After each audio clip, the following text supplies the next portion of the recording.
with Chris and Andrew, and I just want to point this out. We just watched a nice 7 versus 7, 7-0 match. Now we're watching two 8-0 players. One of these will remain undefeated on the tournament, and one will fall to the very respectable 8-1. Yeah, still a really good tournament record. I mean, you're in the best position possible, right? You're at 8-0.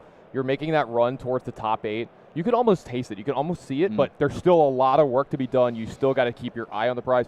I got to ask, Armando, when you're in a seat like this, does it get to you? Like, does it kind of creep into your mind, or is it all the same when you sit down? Oh, I don't think anyone could tell me that they can't see the long-term implications. If you're sitting at 8-0, it is so hard to push yourself into that one-game mindset. But those players that can go into that one-game mindset shrug off like an 8-1 loss, or really shrug off a 9-0 start is even probably the better thing to do, and just picture it as a game at a time. Those are the true winners. Those are the people that knock it all the way up into that top bracket. Well said. So we got a nice little start off from Andrew here. Looking at a Channel Lake Frigid here on turn 1. So stuff's going to be a little more expensive for Chris Ray, but that's not going to stop him from attacking with what looks like to be a red break ground here. No Starvo activation, so just a normal 7. Yeah, and taking a look at the equipment loadout, it's virtually identical.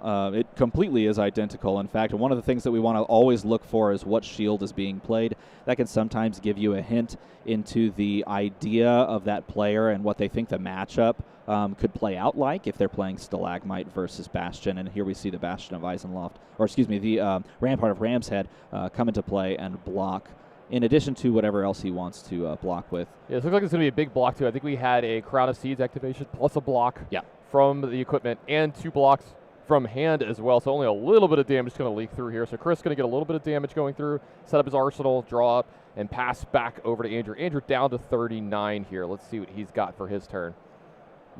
Drawing into his hand is Chris, looking at, looks like a couple of, perhaps a fuse drawn into. Drew into that fuse, and then Andrew awaiting the turn. Looks like we may have a pause in play. I think it was an extra draw. Yeah, it looked like he drew into an extra card. Not only did he draw into an extra card, that extra card that he drew into on the 5-card hand was an Oakenold. When he flashed the Oakenold into his hand, I thought, wow, that is an absolutely insane hand. It turns out a 5-card hand could be very good. Nevertheless, I would imagine that he's probably going to be assessed that IP penalty for the extra draw, which is generally what a judge does, and both players catching it quickly. And it does look like that decision will also fall to his opponent, whether or not the card will go to the top or the bottom of the deck as well. Both players, though, spotting the catch quickly, and he's talking about how it came with the hand. Always, in this scenario, I think it behooves every player to remember you've been playing a lot of games. You could be just trying to move fast, maintain your composure and your stamina of not putting yourself into game states too often. Slow yourself down, though. Don't get these penalties assessed on you. Keep slow play so that you don't have to worry about inadvertently drawing too many cards and having an issue like this come up. Yeah, and so we're just going to let this kind of play out. They're talking with the judges just a little bit here. We'll get right back down to the game when that's settled up. But it's like you said, easy. There was no intent or anything here, just an easy dexterity error. I mean, who among us hasn't tried to draw 4 cards before and kind of flip the card over? I know I've done it multiple times.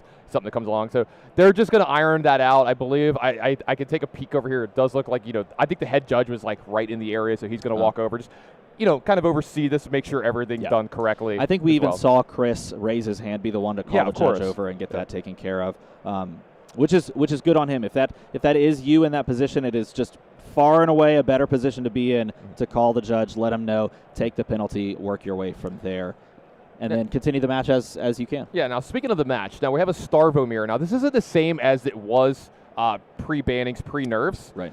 As well, and I think the big thing for me, I would let you expound on this if you want, is there's no more awakening now in the matchup, and that's a pretty big deal. It keeps both players a lot more honest as to maintaining your life total, because there were literal games where it was like, cool, I've got awakening, I'm just going to take everything you throw at me because now I just get to catch right back up. And you had this weird artificial tanking of damage, which made players scale down in life totals like that. The games looked closer than they actually were. It was really uncomfortable both to play and watch, and it just never felt very good to have an Awakening played, or I mean, if you were playing Awakening, it felt fantastic. So I was right? a Starvo But player. Yeah, I loved still, it. at that in the same juncture, it doesn't feel good or look good, from a viewer perspective as well. And play-wise, it just doesn't feel great to have that scaling down of life totals. Now the game for the Starvo mirrors are a lot more honest. It's a lot more managing your life totals. And sometimes you still have that, oh, well, I just ran into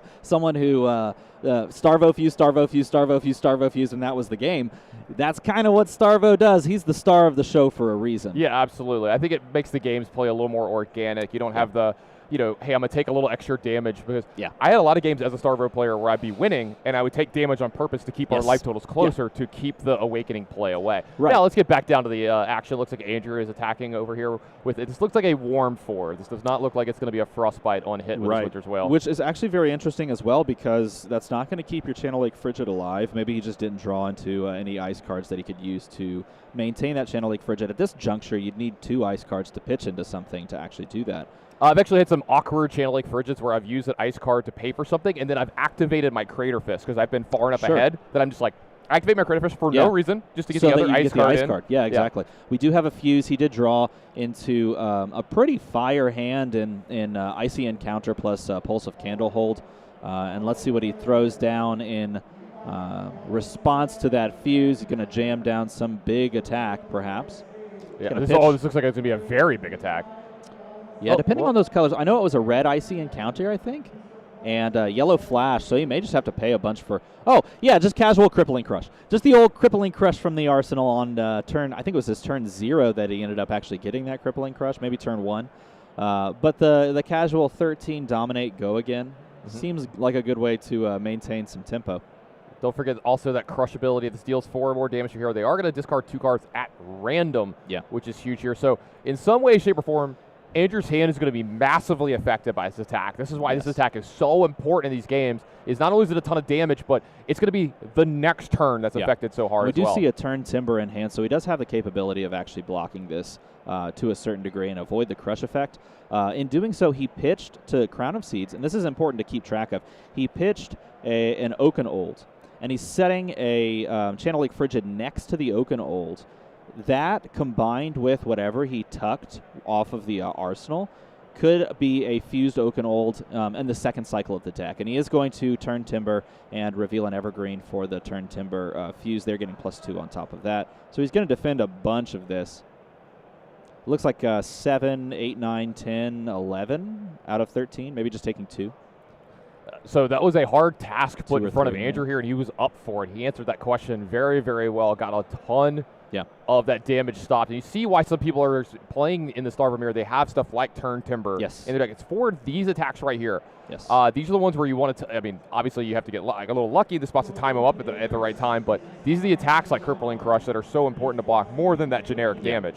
Now this does, even though it doesn't deal a massive amount of damage or remove a bunch of cards via the effect, it did effectively remove cards from hand and sort of nerf Andrew's turn to a certain degree. You see he has an Oaken Old, he has an Earth card. He could technically, if he has resources enough, he could pitch in Winter's Wail, but instead, perhaps not even having the resources, instead he's just going to tuck, I think, the Oaken Old into Arsenal. Yeah, so that's what the effect we're talking about. You see that he doesn't even have a turn, honestly. He just gets the Arsenal and pass. We're back over to Chris with all the tempo. We use that word a lot. Here's an actual very good explanation of what tempo is in a game like this. Now Chris has all of it. He's on the front foot. He's got an Arsenal. He's got 4-card hand. He's revealing to Starvo, and this looks like a Starvo red Evergreen.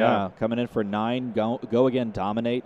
Going to get an immediate Crown of Seeds, and now he has 2 Oaken Olds stacked on the bottom of the deck. So if, in Andrew's mind, if he has the capability based on his deck construction to play Control, he could be saying, okay, what I'm going to do is I'm going to set the bottom of my deck so that on the turn, or on the second cycle of my deck, I go Fused Oaken Old into Fused Oaken Old. And he's sculpted the bottom of his deck pretty well so far to do that. And so if his thought process is in any way, shape, or form, hey, I can play Control, he might want to consider, just blocking, playing a little bit with his life total, applying counter pressure where it happens, but waiting for that second cycle so he can go Fused Oaken Old, and close a game out.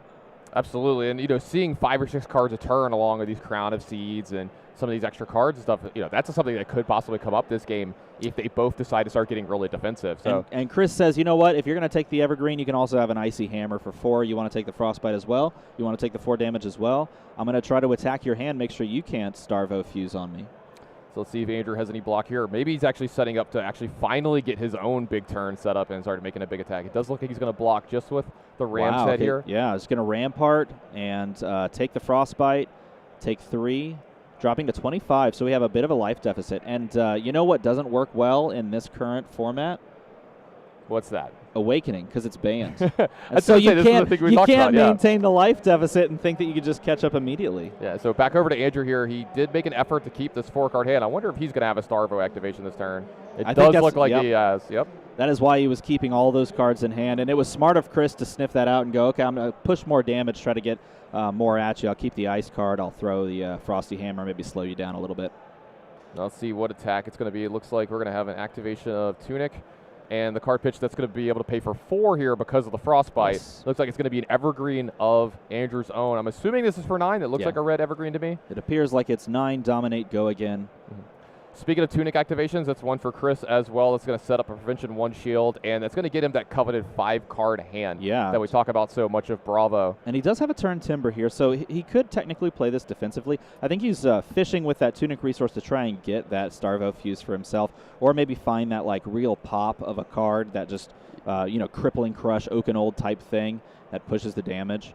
Yeah, I'm trying to take a look at his hand here. I think he has a Starvo activation at plus that turn Timber you're saying, so maybe his hand is a little awkward where he has like no really good attacks possibly. Yeah, it doesn't look like, he's got a Break Ground there. He's got a Winter's Bite, like a Winter's Bite. So he probably has the Fuse here. And there's a Shock Striker as well. So he has a Fuse here.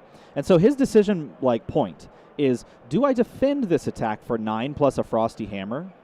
Do I defend that attack? Or do I take that damage, return volley with something that's kind of middling? Because as we see, the turn Timber can be used here, but to use it, you're going to have to pitch away resources, and you may just lose your activation. That's an absolutely great point. And that's what I think Chris is struggling with here. This is generic damage, right? We talk about generic damage is the damage you're more likely to take or take a little bit of. You want to try to save turn Timber if you can for the big attacks like we saw earlier with the Crippling Crush. The thing is, if he's been paying attention to what Andrew's been pitching, multiple Oaken Olds are on the bottom of the stack. So if he doesn't use the turn Timber here and say he wants to put it in his arsenal, it might be there for a while, be there for a long time, or get pushed to the bottom of his deck. I think he's definitely considering just pitching away like the Heaven's Claws or the Shock Striker. Yeah, he's going to pitch away the Shock Striker and maybe just turn Timber, fuse it, save the life total, and just throw like a middling hammer. This is the other choice. If you decide to take all that damage, you're giving away that life lead that you just sculpted, that you just created, in favor of throwing what? A 9 Dominate with like a non-Frosty Hammer, if you even can pay for the hammer. And instead it's like, okay, well, I might as well just throw the hammer, block a bunch of damage, have some life still, right? Yeah, exactly. It does look like he's going to block a tiny bit. And maybe take 2 here because the Crown of Seeds was floated over. It wasn't used. The Prevention wasn't used on Evergreen because Evergreen was completely covered up by the turn Timber. And so here he just blocks with 1 card to block for 2, the Heaven's Claws, the Crown of Seeds, and the Rampart to cover up the 4 on the hammer. Yep, so another damage goes through. Tunic's going to go up to 1. And he's got a 2-card hand here, so it does look like he's going to get these are the turns where Starvo players kind of butter their bread, where they make their money, the turns that are like the off turns. But this is still going to be a cold 4 coming across this. It's going to have a Frostbite on hit, and then he's going to be able to set up an arsenal as well. And we've talked about so much since Indy, and that arsenals are so important here with Starvo. Yeah, 100%. And this is why Chris is sitting at 8-0, because he's assessed and made the decision, like we just watched, probably across multiple, if not every game he's played, when he's been presented with something scary, something big, or one of those decision points where it's like, this isn't necessarily that bad, but it is 13 damage to my 9 life lead or 10, 11 life lead. Do I want to give that up for something that's not really going to pan out? And his choice here to just take it easy, arsenal a card after a Frosty Hammer seems good to maintain that total. And we do see a Starvo activation from Andrew here. Both these players operating pretty well on the Starvo axis. So lots of dominated attacks here. So this looks like an 8-powered Evergreen coming in. It's going to have Dominate and Go again. Yeah, looking like Andrew, because he's drawing into these fuses, these I shouldn't call them fuses, these Starvo triggers, because he's drawing into them, he's content to like maintain tempo. And again, he always has the fallback plan of pushing to the second cycle with the Oaken ulti set early. But he's definitely in the driver's seat here, and if he can continue to push damage like this, then it's threatening like Chris's overall possibilities of clawing back in without losing a bunch of life to do so. It's a really, really good point. Now, speaking of that life, it is under jeopardy here. This Evergreen is attacking for 8. Chris has activated Crown of Seeds. So he's got a prevention of 1 floating. Let's see how he wants to make. He's considering some blocks here. Yeah, he doesn't have a fuse for the Crippling Crush. Like, if you can dominate, go again, the Crippling Crush, that's the dream, right? So decision point here is probably let's try to tuck the Crippling Crush in Arsenal and try to draw into a Starvo hand that we can then just go ham with. You could also just throw the Crippling Crush. If he decides to take the vanilla damage here, that's one of those big attacks that you can just jam out there. Yeah, this is one of the ones that, like, if you don't Starvo this attack, yeah, it's still pretty good, yeah, right? As printed, yeah, exactly. I think Crippling Crush for 11 seems like a solid play overall. Mm-hmm. It does look like he is going to take this generic damage straight to the face, so the life total is getting a little bit closer here now. It looks like we got a little more fair footing on the life total front here, so let's see how Andrew wants to follow this up. It does look like he's going to forego the hammer to get that Arsenal card again, showing the importance of Arsenaling in this matchup. That's fortuitous for Chris, if you're from Chris's perspective. If you're looking at everything he has, he's got Crippling Crush and the ability to play it, but the rest of his cards were 2 blocks. And so blocking an 8 plus then a hammer was not, feasible. Yeah, he's also not going to get to Arsenal his turn, but he does only have 2 counters on the Tunic, so a lot of stress on him to actually have an Arsenal next turn when he gets that 3rd counter on the Tunic. That's a great point, yep. And this is still a major threat. Again, he does have the life lead, and playing this out like this is perfect to push that damage. And look, there's another copy of Pummel. I think we saw Andrew's deck earlier, and he is running multiple Pummels. I always talk about this, the effect of Pummel. Like, what's better, Pummel or the threat of Pummel? And they're both very good. Yeah. They're both very good, because Pummel itself obviously is a great card, but it pushes damage, gets some extra on-hit effects or whatever, but I always joke about I love pitching a Pummel early in games. Show your opponent. I have Pummel in my deck, and you can see the stress that it'll put on people for blocking later in the game. They're like, oh, wait, does he actually have the Pummel now? Yep. Especially, my favorite is when you get to pitch a yellow Pummel early, because they're like, if he's got yellow Pummel in his deck, the reds, and that's he's exactly running what we a lot see here. Them. He pitches the yellow, and it's weird. We actually haven't seen too many players running the red Pummel. It's mostly been yellow Pummel, which is funny because the yellow Pummel gives +3, which you would think, well, that's like a weird break point because +3 is just an extra card.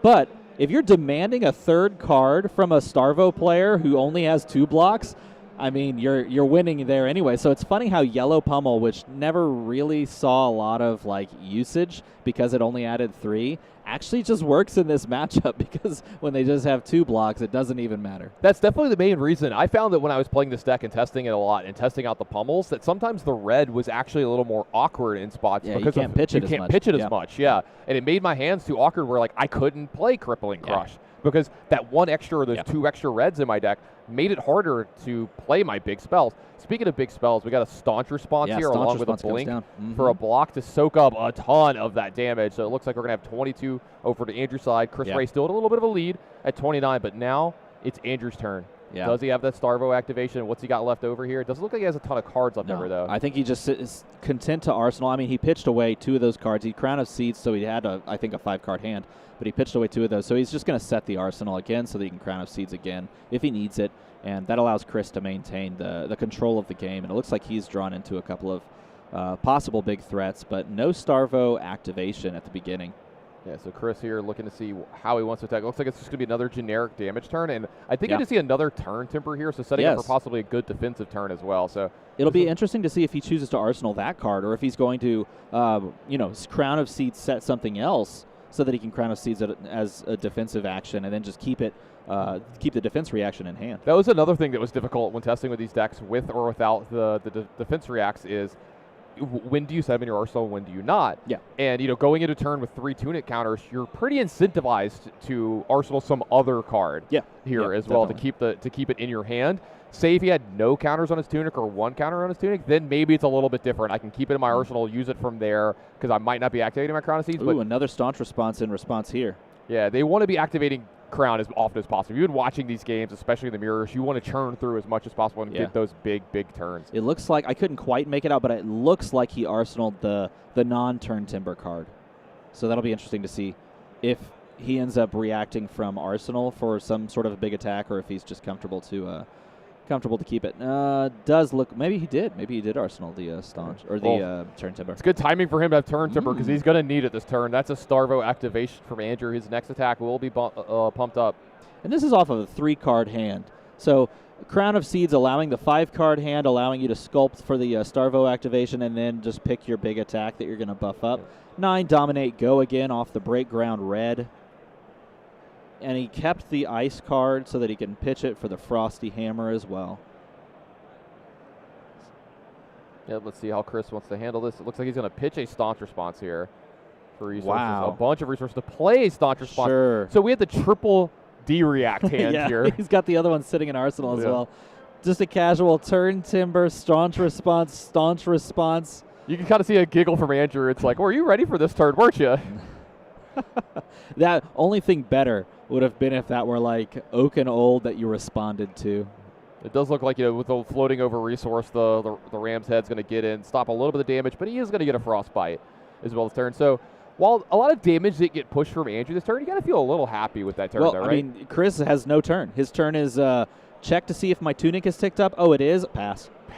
That's the turn. I've got my Arsenal here already. I've got my 4 cards. It looked like he had a pretty big attack set up as well. I think I see a Crippling Crush if he's got enough to pay for it. But he's going to have to possibly get rid of this Arsenal, maybe use the turn timber here. We'll see. Tempo back over into Andrews. He's done a good job of. Oh boy, I see he's got the same hand that we just saw. He's got the double defensive reaction hand. Double staunch response. Let's see what he chooses to do, because this is technically his turn to push tempo, right? Is he going to just pitch away the staunch responses and attack? He's just going to do a normal break ground. I think this allows him to arsenal perhaps the staunch response, and which would be fantastic now that we know that Chris has another Crippling Crush in hand. It does look like the turn timber is finally going to get out of this arsenal. You can't let a card sit in your arsenal for multiple turns in these games. It's actually a hindrance to you quite a bit. It looks like that turn timber plus the Ram's Head is going to soak up all the damage from the break ground here. It's going to allow Chris to still possibly have a pretty proactive turn here as well. Let's see. Tunic resource plus the other 2 cards means just a nice casual big old boy coming across, going for 11. Bravo is a large man. I mean, look at him. This is Crippling Crush, by the way. That's actually an artist representation of me when I have my shirt off, just so you know. I believe that. I have been hitting the gym lately. By the way, literally the moment when Bravo Showstopper becomes Starvo. Do you know that? In the lore, that's actually like the moment when he is imbued with elemental power. This and is why we have you in the booth, becomes by the a true way. guardian. Yeah. So not only like when your opponent's staring down a 13 Dominate Go again Crippling Crush, you can be like, hey, don't worry, it's based on lore, and just tell them about the lore, and then they won't be mad at you anymore. Problem solved. I'm not sure that's how that works. I think I'd still be mad. I'm getting attacked for 13 with dominating. I'm going to lose my hand no matter what I do. But don't forget Go Again, too. Oh, and Go Again. I forgot. Go Again. We go again. Well, luckily it's not my problem to deal with. It's Andrew's problem to deal with. True, And Andrew's going to have a little bit of a worry here. Well, it's interesting. We know he can actually deal with this because I think we know he arsenaled one of the staunch responses, and he has Pulse of Eisenloft in his hand. So if he really didn't want his hand to be attacked, he could do something about it. But in doing so, he's losing a Starvo trigger because Pulse of Eisenloft makes it so easy. You just need a lightning card alongside of this, and you're good to go. Yeah, this is what's agonizing Andrew so much. His hand is pretty good. He's got a good turn setup, but this is what makes Starvo so hard to play against. You've got this giant attack coming at you with a really good on-hit that you're going to have to deal with, and how do I set up my hand? I'm going to lose multiple cards no matter how I cut it here. If I take this damage, I'm losing 2 cards at random. If I don't, I'm doing a lot of blocking. So it looks like the Crater Fist, the first Crater Fist block of the game, is going to come out. So that's going to be starting with 2. So we've got 2 here. There's a possible Crown of Seeds. We've got the boots as well. We've got cards in hand. So there's a lot of ways to do this. He's got 2 defensive reactions, like you said. It looks like the one from the Arsenal's coming. So here's the staunch response. And he's going to try to pay extra into it, perhaps? Or is he pitching? I think he's pitching a red break ground, and so he used Tunic Resource to pay for the other 2 on staunch response, or for the other 1 to make it 2. And then this plus the gloves block. Plus the Crater Fist makes it 9. Yeah, so he only takes 2 here, so the crush effect doesn't happen. So 2 damage through, but he gets to keep those cards. Yeah. So it looks like he's still going to have a pretty active turn. I think Chris just drew into 2 Oakenolds, which is not a great draw. I think it's double Oakenold sitting right there because you would love to have those spaced out so that you can present damage after damage. Yeah, and getting to keep both the pulses here, he is going to be able to, I was about to say, he is going to be able to activate Starvo here. Make sure you get that Tunic trigger. There you go. One of these is going to be able to pay for that Evergreen. I wonder if he's going to pitch to, well, let's see. It's awkward here. You have to pitch away the pulse in order to play the Evergreen.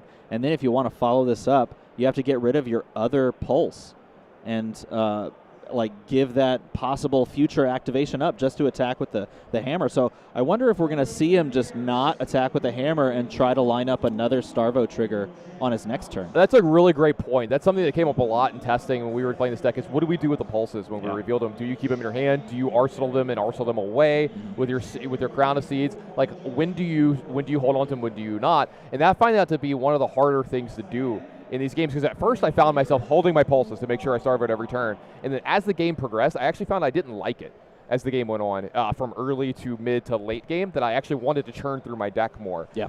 And it's interesting to see with the banning of Autumn's Touch, or that card not being playable anymore, with the numbers changing a little bit on some of the playable cards, are you more incentivized to keep one of them in your hand a little more often? You are definitely more incentivized to keep multiple of them if you can, but on that turn, as you see, he was able to, I think he actually arsenaled the other one. Yeah, this is the play that I prefer. I actually like not keeping the cards in my hand as much as possible. You think tucking it and then Crown of Seizing it away for later? I think it's too important.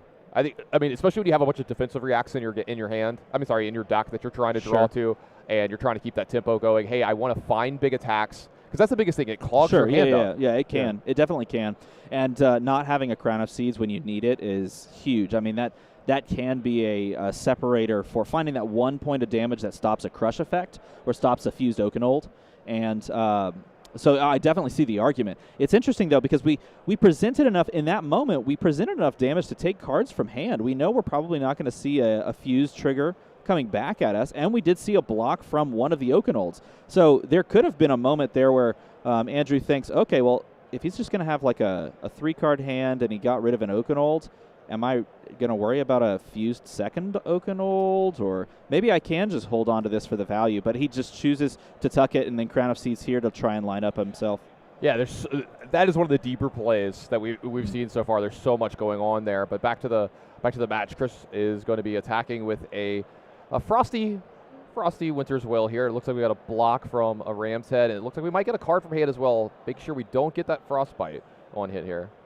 To the Staunch response as well. Yeah, and again, we see another power card pitched by Andrew. Again, if you're new to the game, when you pitch those cards at the end of your turn, you're pitching to pay resources to play something. And at the outset, you're like, oh, okay, cool, that card's gone for a while. But don't forget, the deck is going to cycle turn after turn. Eventually, you're going to see those cards come back.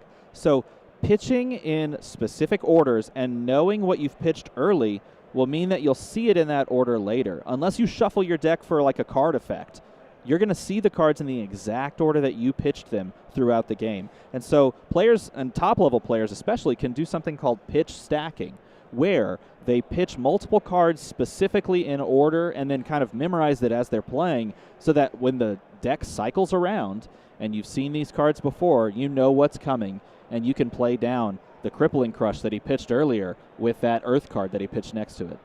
Now, Chris didn't have really a very powerful turn. You can see him kind of shaking his head here. He had to arsenal and pass pretty much. Andrew, with a lot of the tempo, only attacking with the Winter's Wail here this turn. So this is the kind of turn that Chris kind of needs to have happen, where he can maybe get some of the tempo back. But I don't think he's super happy with his hand. It looks like he's got a lot of ice cards. Yeah, double Channel Lake Frigid in hand, which is really kind of strange. I think he has no good blocks here as a problem. And no big attacks. So the fuse here, I mean, even if he has a fuse, he can't really throw it down unless it's an arsenal. I think maybe he has that Oakenold arsenaled. He's just looking for a fuse there. I did get to see that one as well, so we'll see what's going to happen on his turn. You see Chris not loving his position, but this is maybe the turn that he can get back into this. Andrew going to go to 19 here. Arsenal, pass back over. It looks like we're just going to have a Channel Lake Frigid turn from Chris. Maybe an attack with a hammer after. We'll have to see. He's going to play the Channel Lake Frigid down, establishing that on the board. Pitching away, and this is interesting, he's pitching away a Shock Striker, not showing that he has the ice card. Any player that is looking at this board state may go, oh, that's dangerous, but this is sort of a face-up tell that there's another ice card, and then probably Icy Hammer is coming after this. Yep, and what we're seeing here, the weight on this is Channeling Fridge is technically not resolved yet. We're going to wait to see if Andrew wants to Crown of Seeds in response, and it looks like he does. Because activated abilities do cost that extra resource here, so if he wanted to go Seeds into Block of Ram's Head, that would cost 4 resources here, so he needs to do this in response to Channeling Frigid. Yep. So nice, tight play for Andrew. Speaking of Channeling Frigid, it's going to get pitched here to the Hammer, and that's going to come across for a cold 4. Yep. Present that Frostbite, say, would you like this? In addition to the, coldness that is Channeling Frigid, the frigidity of it, would you like another? He's got the block on the Iron Hide Gauntlet, or the Iron Hide leg, excuse me, plus the Rampart of the Ram's Head. So I think that blocks 3 here.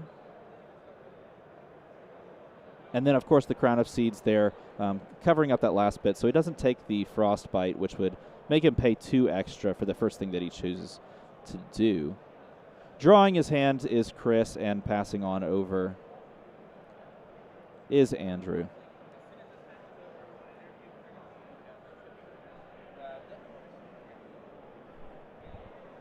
Looks like we got a Starvo activation from Andrew here to click up that Tunic to 3 here. And he's got a decent attack lined up. None of the big on-hit flashy ones, but just a lot of generic damage because we're getting down to the nitty-gritty here. We got 20 to 19, and just a big old evergreen for a ton to dominate, and possibly a hammer coming behind this is enough to get anybody worried in this spot when you've only got half of your life total left. And this is that organic type of gameplay you mentioned in that outset where because neither of these players have access to that huge catch-up mechanism in Awakening, that we see these life totals much closer. The game feels a little bit more tense. Who's going to come out with that big, big attack? And this is why it's important to set the second cycle of your deck so that you can see these things come back around and you can jam down those big attacks and really take control of a game here at the end. Absolutely. This has been a great back-and-forth game. Chris had what felt like a pretty big lead, a lot of the tempo early. Andrew's been able to kind of turn that around, and Chris has been on the back foot here looking to pivot, and he's been doing a really good job as well. I mean, this has been well played by both. You can see why these players are both at 8-0 right now. Their Starvo deck. Speaking of Starvo, here we got an activation. Man, these pulses carry so much weight. They do, and they're going to come down. Let's see what giant attack comes on the back of this Starvo trigger. Is it the Oaken Old? Yes, with the fuse. Fused Oaken Old. Yeah, this is going to be the double fused Oaken Old because of the Starvo trigger, but I think there might be a way to get a second ice card in the pitch as well, so maybe this Channeling Frigid stays around for a second turn here as well. I mean, at this point, you're going to mangle their hand. It's going to be absolutely broken. So whether or not the Channeling Frigid sticks, it's going to be like, hey, by the way, if you wanted to do something, first of all, I'm going to destroy you. But second of all, you have to pay more. So have a good time with that on your turn. It's like, what is something that's always going to happen? It's like death and taxes. You're getting both. You're getting both of them. Congratulations, you have both. Death, taxes, and fused Oaken Olds. There you go. Those are your 3 things. And looking at the hand, three most sure things in life. And this is the worst case scenario too. I think maybe he has a turn Timber though in hand, which does help. But a handful of 2 blocks against a dominated go again 13 damage fused Oaken Old that if it hits it destroys your hand. That's not a good feel moment. Yeah, I think I see an Earth card in the hand as well. I think that's an Evergreen sitting next to it as well, so he's going to be able to fuse as well. That would be his one card from hand that he gets to block with, I think it'll still basically just take the other 2 cards from his hand. Yeah, I don't know if he can do all of it is the problem. Crown of Seeds, activation here. And then if he pitches, he's going to draw the card. He's going to see what he draws probably. The best case scenario is do this first, see what you have. Maybe just say, I'll take the damage. You can take 2 random cards from my hand. I'll still have a 2-card hand. Rampart for the block, plus the last block on Crater Fist being used here. And I think he is just going to concede the damage and then let the 2-card hand destruction happen here.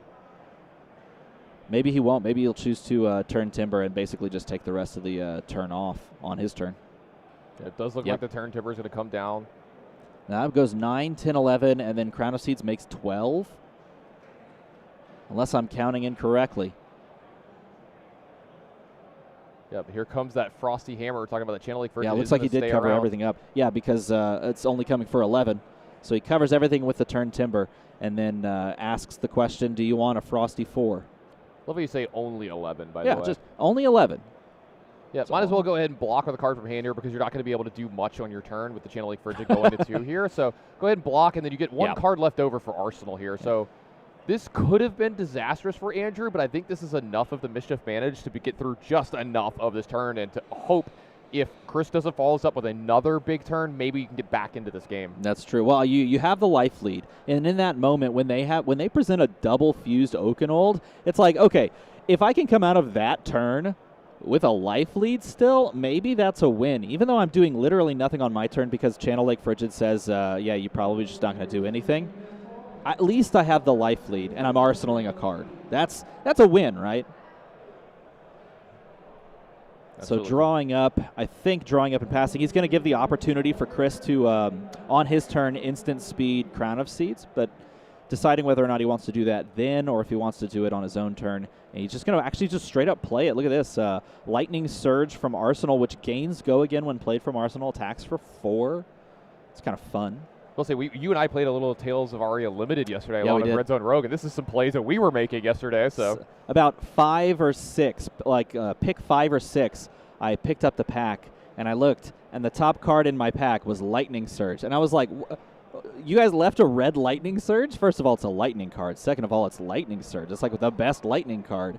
And so that was a snap pick. And this card, seeing competitive, high-level play, pretty amazing stuff. Yeah, multiple decks, too. You know, we saw it a lot in Briar as well, being a Lightning card, another 0 that attacks for 4. Really, really great break point. Card's a lot insane. Of good stuff going on. I mean, you look at it, it's a 0 for 4. It blocks for 2. It only gets go again if you play it from Arsenal, but the sheer utility of it, it's a Lightning card. It pushes a break point. It costs you nothing. It really shined in the Prism matchup as well as being a second attack for a lot of your turns as well. You can even play the blue. Some people played the blue Lightning Surge just to throw it out there and pop Spectras, right? Yeah, exactly. Yeah. Right. It was a blue card in your deck, which like the floor of the blue cards for Starvo decks is, hey, is this a card that has Lightning? Does it have Earth? Does it have Ice? Blue. It's blue. It pitches for 3. Fine. That's almost good enough there, right, to fuel all the other cards. But then you can find utility for the card, pop some Spectras. Yeah, that's great. All right, it does look like we have a Crown of Seeds activation here to block one of the damage from this Lightning Surge. Funnily enough, too, Lightning Surge saw fringe play and sideboard play in decks like Lexi as well for the exact same reason in the Prism matchup. Card's good, man. Card's good. Draft it. Draft it, everybody. That was one of the unfortunate casualties for Ball Lightning. I actually thought that Lightning Lexi was going to have its moment to shine. I actually thought that deck was quite good. It had a lot of. I mean, I had turns where I was attacking with 9 cards and some crazy stuff. Ball Lightning's a dangerous card. That was my first pick of the draft, by the way, yesterday. It was my first pick of the draft as well. It was a blue Ball Lightning, and I was like, I will never see one of these again, and so I took it. You played yours. I did not play mine. I did play mine. You ended up taking that and then immediately going Oldhim, so didn't end up working out for you. Classic Oldhim strategy. You picked up some wins, though, so that's that's good. All right. Let's see if one of these players can pick up a win here this round. This Lightning Surge still looks like it got through a little bit of damage. How does Chris want to follow us up? It does have go again, so it looks like he can do a couple different things this turn. I was curious if he was going to swing the hammer or if he was just going to say, you know what, this Channel Lake's going to go, but here's another one. Here's another one. But instead, he's going to pitch it away to present 4 with a Frostbite and another one. But he didn't choose to go that route, instead choosing the Frostbite Threaten. And that's good when you have kind of parity at this life totals. Right now we have 13 to 14. Pushing this is probably just as good as establishing a Channel Lake Frigid. If you haven't attacked the hand, then you're probably just giving your opponent the ability to pay a little extra for a lot of gain by Starvo fusing and then just stealing the rest of the game. Yeah, looking over at Andrew to see how he wants to block this Frosty 4. I did see a turn timber in his hand. Man, both these players bringing the full amount of defense reacts here. And we're getting very close to the point that Andrew double stacked with a card or 2 separated, double stacked Oakenolds with like elemental cards. So it's at around this time where we could see those cards come back into the hand, and he try to put together a string of turns that would rival anything we've seen in this tournament thus far. Now, it does look a little bit of damage from that Winter's Wail did leak through, so Frostbite is going to be over, I believe, over on Andrew's side. I didn't see. Did he block on the card for me? I saw the Ram head come out. I guess we're going to have to find out based on how he pays. With this many cards left in his hand, I don't think he blocked. There's the fuse with the Candle Hold, the Pulse of Candle Hold. There's a Starvo activation for Andrew. How he's going to play this out. I think he's just going to jam down that Evergreen we saw earlier. Yeah, there's the Evergreen. Is that just a casual blue or maybe a yellow? I can't quite make out the color there. It looks like it's a yellow Evergreen, and in doing so, it's going to push, I think, at 8 damage, because I think the yellow comes in for a natural 6, but this will be 8 Dominate, go again. Here we go. I think we just got a dice put on the table so we can see how much this is actually attacking for. Either a die for that, or maybe it's a die for floating resources as well. Could be that as well. But I think you're right. I think it is actually resources, yeah. In this, looking down at Chris's hand, maybe he has a decision to make as well. He might have a fuse. No, he's got triple Evergreen hand. That is a staunch response, I think, here that's coming out. Yeah, that helps from Arsenal, and he's kept that in the arsenal maybe for a turn or two. Can't remember when he arsenaled that most recently, but that staunch response absolutely covers everything up, and then the question becomes, do you play for the arsenal, or do you pitch for Winter's Wail? And the answer here, play for Arsenal.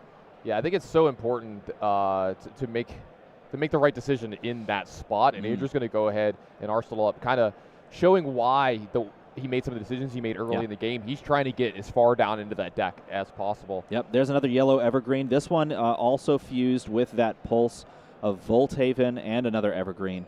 The old triple Evergreen hand, everybody loves it. You'll love to see it. It's going to come down for 8, Dominate, go again.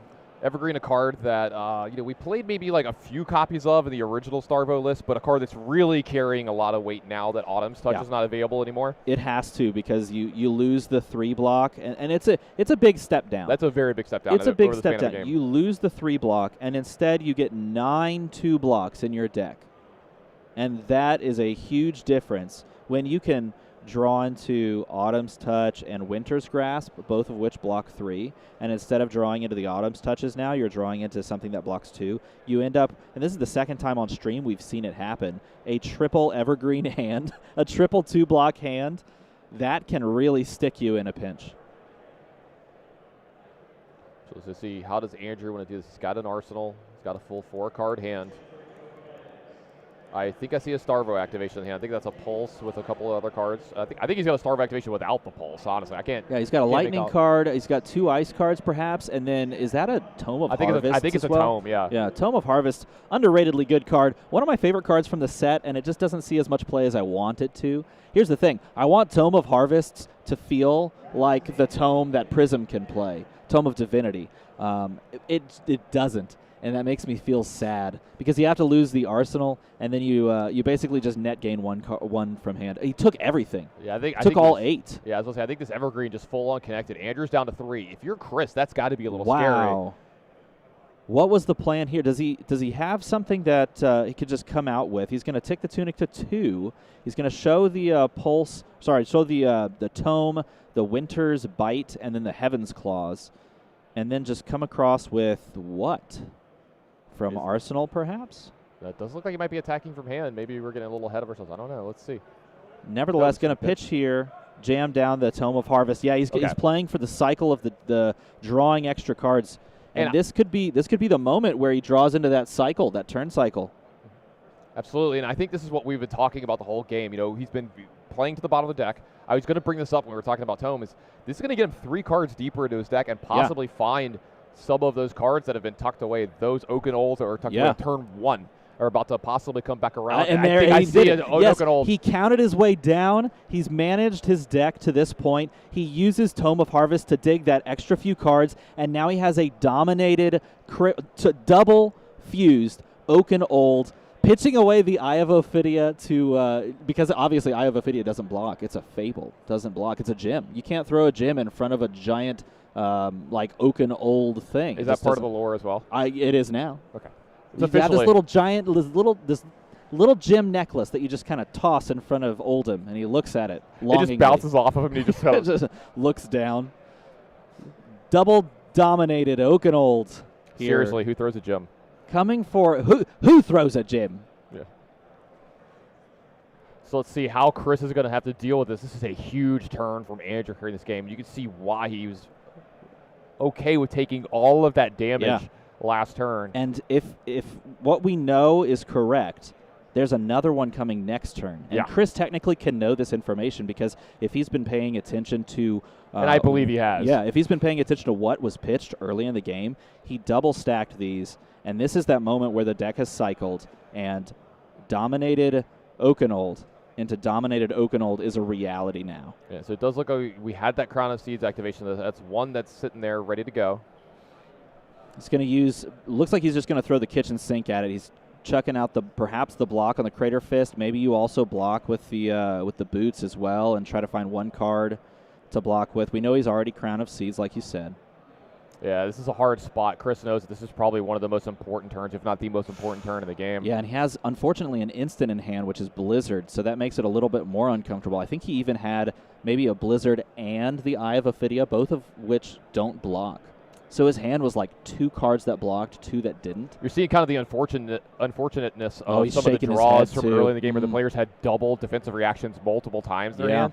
So it sets up a situation here where like they really need a defensive reaction this turn, and they don't have it. Yeah, he's going to add the equipment to the block here. This is pushing for 2, 3, 4, blocking for 4. Adding a card. If you add a card here, you're also, you're still taking damage. We know there's no defense reaction in hand. So he's still losing 2 cards to the bottom of the deck.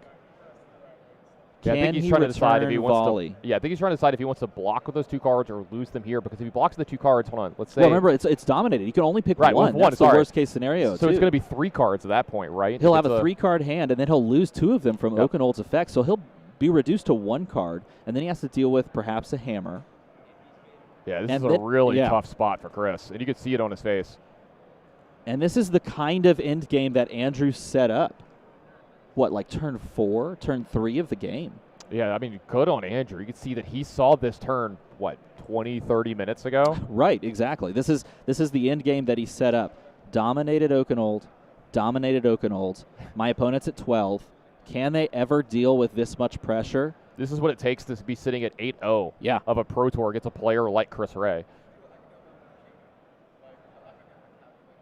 Both these players have been up to the task that's been put in front of them every round of this tournament so far, but only one of them can make it out of this game undefeated. He's going to throw in the final block on the Crater Fist. Yeah, this is only blocking for 1. But again, this is only 4. Blocking 4 plus the Crown of Seeds makes 5. But really, even if you throw a single 3 block into this, it's not doing much. So I think the better play here is to take whatever you have and keep 2 of those cards. Keep 2 cards. Try to get some damage through on your opponent. And then from that point, maybe claw back in. But we know that there's probably another dominated Oakenold on the top of this deck. And so his thought of maybe, I'm just going to keep 2-card hand and try to steal some cards and keep this thing close may not actually end up panning out. It does look 2 cards go to the bottom here. He's going to have 2 cards left over. Maybe just get a Winter's Whale attack in here plus an Arsenal. That's a good enough hand coming out of this turn. Oh no! Oh no! Oh, he's going to pay the resource. Okay, that could have been back-breaking as well. It's already his hand is destroyed. Yeah, that was Winter's Bite, and he either needed to pay 1 or discard a card here. This does take the Tunic trigger, and this is going to be a cold 4 as well. Sorry. Yes, no, all of this is on the back of playing Tome of Harvests. Tome of Harvest giving him the ability to not only play the Fused Oakenold, but also play a Winter's Bite, stealing the Tunic resource. You may have converted me into a Tome of Harvest stan. I might be in for this card from now on. Dude, I've always loved Tome of Harvest. It's one of those cards that's a little bit awkward, but here in Starvo you can make it really good because you have all the other supporting pieces. It's the first Majestic I ever opened. Oh, is it really? Yeah, absolutely. It's a beautiful one. Art done by Mark Poole as well. Longtime artist in a lot of other card games that I'm very familiar with and a big fan of. Oh, it's just beautiful work, too. I think it's one of those cards you look at, and this is totally talking about art. Nothing related to the card itself gameplay-wise, but you look at it, and it's just got some mystery to it. You want to know more about the book and why it's surrounded by vines. Another big play here. Chris did block of one of those remaining 2 cards plus his Tunic. That's right. He avoided the extra damage.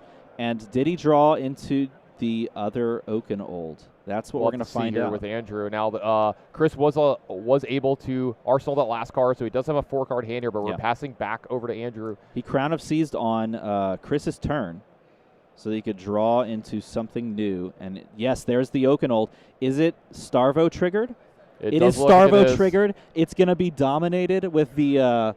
It's going to be fused by itself with the Earth and Ice card, and that's what he played for. That was literally what he set up turn 3 of the game, seeing 2 early Oakenolds and saying, you know what?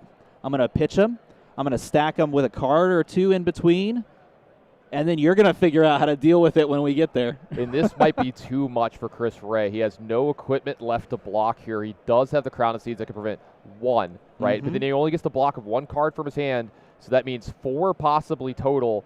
So a ton more damage, 7 more damage is going to come through, and he's at 5. So if he doesn't have a defensive reaction here, this is too much. Not to even mention, this has go again, and there's more coming behind this as well. Is this the turn where Andrew moves to 9-0? He is going to Crown of Seeds here, trying to find maybe another defense reaction. I think that's what he was looking for when he looked through his... He's not going to top the deck. Is it a defense reaction? Be a defense reaction. It doesn't look no, like it looked like he just drew into a Lightning Surge maybe, or a Heaven's Claws, which is a 2 block. We were just talking about how great that card is, and now it's here. 2 block. Well, when you're trying to block a double-dominated Oakenold, yeah, he's just going to show it and shake it. And that right there is the game. Picking up the win is Andrew moving to 9-0, and Chris falling to the very respectable 8-1.